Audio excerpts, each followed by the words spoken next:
हाय दोस्तों, JBM academy में आप सभी लोगों का हार्दिक स्वागत और अभिनंदन है। मैं राजेश यादव आज आप सभी लोगों को क्लास 9th का चैप्टर नंबर 6 जो सेकंड पेपर के अंतर्गत आता है उसमें लाइन एंड एंगल मीन्स रेखाएं और कोण के बारे में आप सभी लोगों को आज यहाँ पे बताने जा रहा हूँ। इसका बेसिक कॉन्सेप्ट जो है वो आज हम आप सभी लोगों को क्लियर करेंगे। यदि आप हमारे इस वीडियो को अंतिम तक देखेंगे तो हम आपको विश्वास दिलाते हैं कि आपको इससे संबंधित, इस टॉपिक से संबंधित कोई डाउट नहीं रह जाएगा।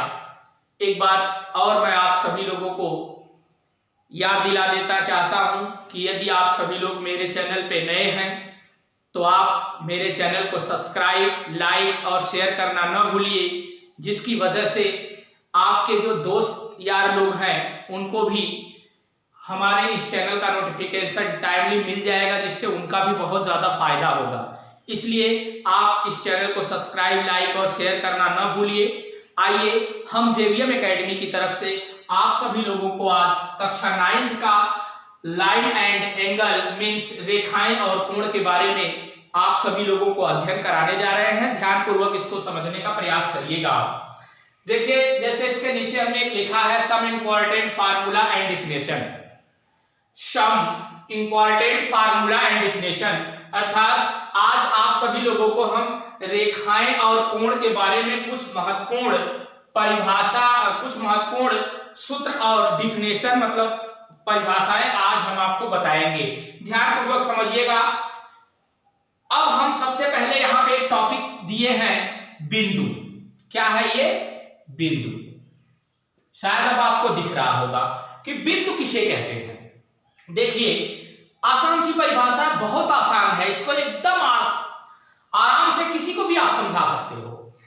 देखिए, किसी समतल पर, जैसे आप ऐसे बोल सकते हैं, छोड़ दीजिए वो बातें, आप बता सकते हैं ऐसी आकृति जिसकी न तो लंबाई हो, न ही चौड़ाई हो, न ऊंचाई हो, उसे क्या कहते हैं? बिंदु कहते हैं। जैसे देखिए, एक पॉइंट आप ऐसे काट लिए, आप बताइए क्या इसकी लंबाई, चौड़ाई, ऊंचाई, मतलब ये छोटा एकदम कर दीजिए, एकदम से छोटा, डाट पेन से जो आप बिंदु लगा देते हैं, डाट कर देते हैं, इसकी लंबाई, चौड़ाई, ऊंचाई कुछ नहीं होती है, यही क्या कहलाता है? बिंदु कहलाता है। मतलब आप ऐसे इनको परिभाषित कर सकते हैं कि ऐसी आकृति जिसकी न तो लंबाई हो, न चौड़ाई हो, न ऊंचाई हो, उसे क्या कहते हैं? बिंदु कहते हैं। हम आशा करते हैं कि आपका बिंदु एकदम क्लियर हो गया होगा।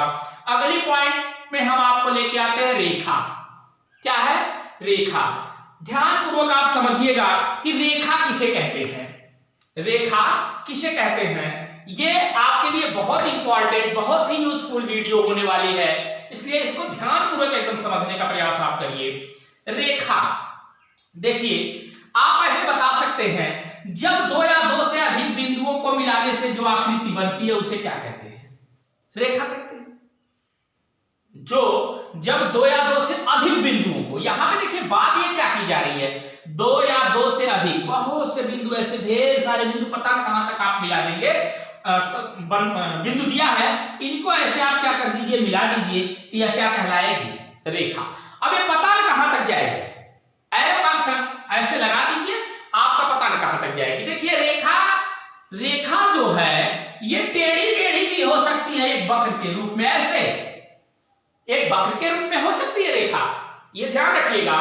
तो रेखा किसे कहते हैं, आप आराम से इसकी परिभाषा दे सकते हैं कि जब दो या दो से अधिक असरेख बिंदु, ऐसे भी बोल सकते हैं असरेख बिंदु, या जब दो या दो से अधिक बिंदुओं को मिलाया जाता है, इस प्रकार जो आकृति बनती है उसे रेखा कहते हैं। रेखाएं दोनों दिशाओं में चलती हैं। इसका ऐसे बता सकते हैं कि इसका एक प्रारंभिक बिंदु होता है, और ऐसे अगर एरो लगा देंगे तो यह अनंत पता नहीं कहां तक जाएगी। ठीक है।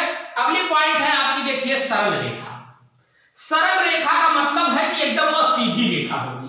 क्या होगी? सीधी रेखा। तो ऐसे इसकी परिभाषा में आप ये बता सकते हैं कि जब दो या दो से अधिक सरेख बिंदु, क्या बताएंगे,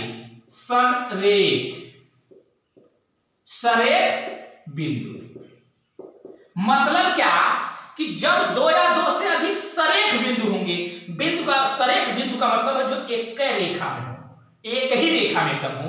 जैसे एक बिंदु आपने यहां ले लिया, एक बिंदु यहां ले लिया, एक बिंदु यहां ले लिया, एक बिंदु यहां ले लिया। अब देखिए एक ही लाइन में है सब, ऐसे आप इनको ऐसे मिला देंगे तो यह आपका क्या हो जाएगा, सरल रेखा। क्या हो जाएगा, सरल रेखा। सरल रेखा का मतलब ये ध्यान रखिएगा कि जिसपे हमेशा कितने अंश का कोण बनेगा, हर जगह पे कितने अंश का बनेगा, 180 अंश का बनेगा। अगर ये ऐसे खींच देंगे तो 180 अंश का इस पे नहीं बनेगा, इसलिए ये रेखा हो जाएगी और ये क्या हो जाएगा, सरल रेखा। आगे हम आपको बताते हैं, देखिए रेखाखंड क्या है, रेखाखंड ये है आपका, देखिए रेखाखंड। अगली पॉइंट है रेखाखंड। रेखाखंड मतलब ऐसे आप बोल सकते हैं, ये आपकी देखिए रेखा हो गई। रेखा आप बता सकते हैं रेखा पर उपस्थित, क्या, रेखा पर उपस्थित किन्हीं दो बिंदुओं के बीच की दूरी को रेखाखंड कहते हैं। एक बिंदु यहां आप ले लीजिए, एक बिंदु यहां ले लीजिए, यह ए हो गया और ये बी हो गया। अब इसी के बीच की दूरी को क्या कहते हैं, रेखाखंड। एकदम सिंपल है, आराम से आप बता सकते हैं कि किसी रेखा पर उपस्थित किन्हीं दो बिंदुओं के बीच की दूरी को रेखाखंड कहते हैं। एकदम आसान है, अच्छी तरह से आपको समझ में आ गया होगा। अगली पॉइंट है आपकी समांतर रेखा। क्या है, समांतर रेखा। देखिए समांतर रेखा का फिगर आपने देखा होगा, ऐसी समांतर रेखाएं होती हैं, ध्यान से देख लीजिए। ये सब आपकी क्या है, समांतर रेखाएं हैं। ठीक है, तो इसकी पहचान हम आपको बता रहे हैं और इसकी परिभाषा कैसे आप देंगे, ध्यानपूर्वक समझिएगा। आप आराम से बोल सकते हैं कि वे दो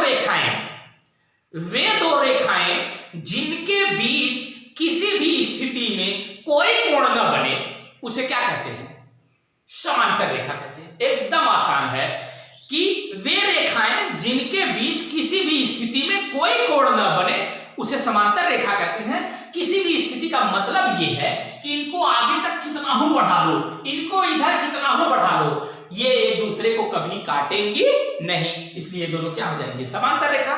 दूसरी परिभाषा आप आराम से दे सकते हो, बता सकते हैं कि ऐसी दो रेखाएं जिनके बीच कोई कोण न बने वो क्या कहलाती है, समांतर रेखाएं कहलाती हैं। और इनकी एक सबसे बड़ी पहचान होती है कि इनके प्रत्येक बिंदु पे इनके बीच की दूरियां क्या होती हैं, बराबर होती हैं। यहाँ पे ए बी जितना दूरी होगी, अगर ये 5 सेंटीमीटर है तो ये भी आपका कितना होगा, 5 सेंटीमीटर। अधिक या कम हुआ तो जान लीजिए, अगर यहाँ अधिक हुआ तो इससे विपरीत दिशा में ये फिर काट देंगी, ये अगर कम हुआ तो इसके विपरीत दिशा में ये काट देंगी। इस बात का ध्यान रखिए कि वे दो रेखाएं जिनके बीच किसी भी स्थिति में कोई कोण न बने उसे समांतर रेखा कहते हैं। अगली पॉइंट आपका आ जाता है, देखिए कोण बहुत आसान है। दो रेखाओं के उभयनिष्ठ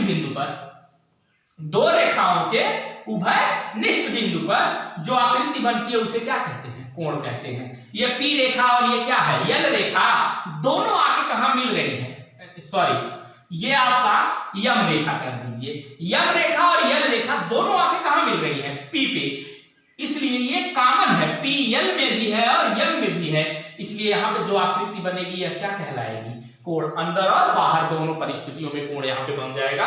तो आप आराम से बता सकते हैं कि दो रेखाओं के उभयनिष्ठ बिंदु पर जो आकृति बनती है उसे कोण कहते हैं।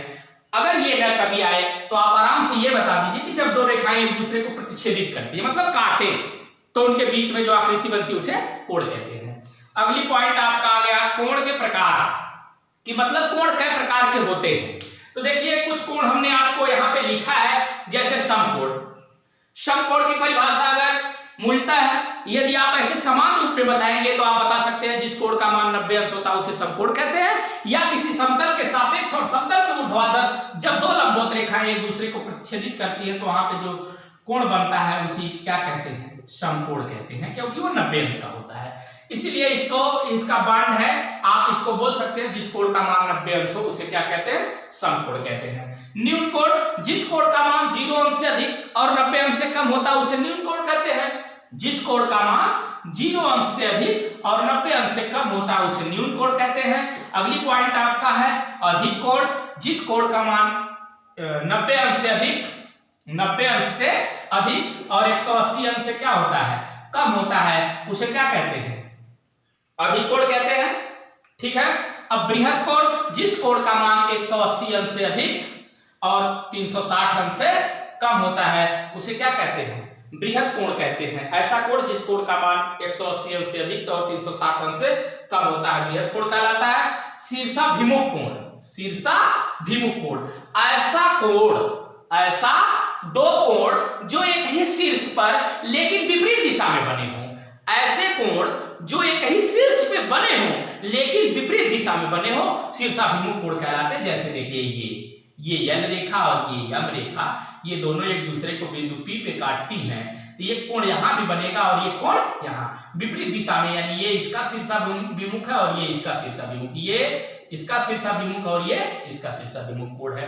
तो ऐसी दो रेखाएं, जब दो रेखाएं एक दूसरे को प्रतिच्छेदित करती हैं तो उसके कॉमन बिंदु पे जो विपरीत दिशा में कोण बनते हैं उसे क्या कहते हैं, आपका शीर्षाभिमुख कोण कहते हैं।